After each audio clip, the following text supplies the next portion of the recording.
இதெல்லாம் தடுக்க மருத்துவர்கள் ஒரு அருமையான திட்டத்தை பரிந்துரைக்கிறாங்க. ரொம்ப சிம்பிளான ரூல் தான். 5-2-1-0 ரூல்.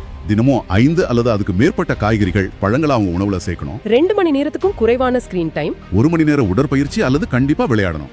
அந்த 0 என்னன்னா சர்க்கரை சேர்க்கப்பட்ட பானங்கள் சுத்தமா வேண்டாம். 0% தான் குடிக்கணும். இது கூடவே 7 முதல் 8 மணி நேர இரவு தூக்கமும் வழக்கமான மருத்துவ பரிசோதனையும் ரொம்ப அவசியம்.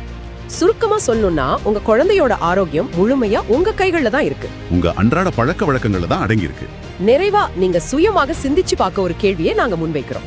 98% குழந்தை உடல் பருமன் மரபணுக்களாலோ நோய்களாலோ வரல, வெளிப்புற பழக்க வழக்கங்களால மட்டுமே வருதுன்னா, நாம உண்மையிலேயே சிகிச்சை அளிக்க வேண்டியது குழந்தைங்களோட உடலுக்கா, அல்லது எந்த வேலையும் செய்யாம திரையையே பார்த்துட்டு இருக்கிற நமது நவீன சுறுசுறுப்பற்ற வாழ்க்கை முறைக்கா?